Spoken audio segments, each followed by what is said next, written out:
1809ஆம் ஆண்டு பிரான்ஸ் தேசத்தில் பிறந்தவர் லூயிஸ் பிரெய்லி.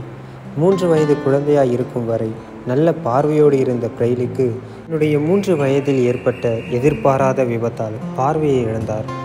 அவருடைய தகப்பன் தோல் பொருட்களை செய்யும் தொழிற்சாலையில் பணிபுரிபவர்.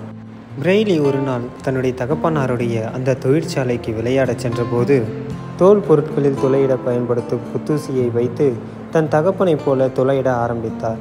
கண்ணுக்கு மிகவும் அருகில் வைத்து துளையிட்டதால் அந்த குத்தூசி அவருடைய கண்களை துளைத்து கொண்டு சென்றது. அதனால் அவருடைய கண்ணில் பயங்கர காயம் ஏற்பட்டது. ஒரு கண்ணை இழந்தவராய் பிரெய்லி நிற்க, அடுத்த சோதனையாக அடிப்பட்ட கண்ணின் காயத்தின் தொற்று அடுத்த கண்ணிலும் பரவ 2 கண்களையும் இழந்தவரானார் பிரெய்லி. 3 வயதில் பார்வை இழந்ததை கூட தெரியாமல், அம்மா ஏன் எப்போதும் இருட்டாகவே இருக்கிறது என்று கேட்பாராம். பிரெய்லியின் பெற்றோர் அநேக சிகிச்சைகளை பிரெய்லிக்கு செய்தும் பார்வை அடையவில்லை. ஆனாலும் மனம் தளராத அவரது பெற்றோர் பிரெய்லியை பள்ளிக்கு அனுப்பினர். தனது 10ஆம் வயதில் Royal institution for blind youth என்ற பள்ளிக்கு மாற்றப்பட்டார் பிரெய்லி.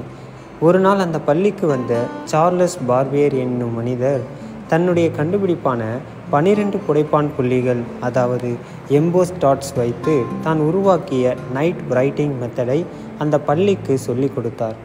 அந்த முறையை பயன்படுத்தி வெறும் 6 புள்ளிகளை வைத்தே தனது 15ஆம் வயதில் பிரெய்லி எனப்படும் பார்வையற்றோருக்கான புத்தகத்தை வெளியிட்டார் சிறுவன் பிரெய்லி. வசனம் சொல்லுகிறது, உம்மிலே பலன் கொள்ளுகிற மனுஷர் அழுகையின் பள்ளத்தாக்கை உருவ நடந்து அதை நீரூற்றாக்கி கொள்ளுகிறார்கள். பிரெய்லியை கவனித்து பாருங்கள். பிறப்பிலிருந்தே பார்வை தெரியவில்லை என்றால் கூட பரவாயில்லை. ஆனால் 3 வயது வரை தனது தாய் தந்தை முகத்தை பார்த்து ரசித்த அந்த குழந்தை இப்பொழுது எதையுமே பார்க்க முடியவில்லை என்பது எத்தனை வேதனையான காரியம். ஆனாலும் பிரெய்லி அந்த அழுகையின் பள்ளத்தாக்கிலேயே இருந்து விடாமல் அதில் உருவ நடந்து அதை நீரூற்றாக்கி கொண்டார்.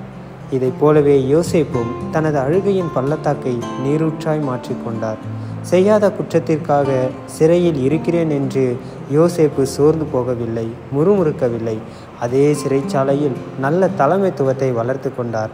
பின்னாளில் எகிப்து தேச மக்களை விசாரிக்கும் தலைவனாக தேவன் மாற்றினார்.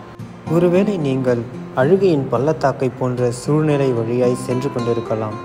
அங்கேயே இருந்து விடாதீர்கள். அந்த சூழ்நிலையை இயேசு நிச்சயமாய் களிப்பாக மாற்றுவார்.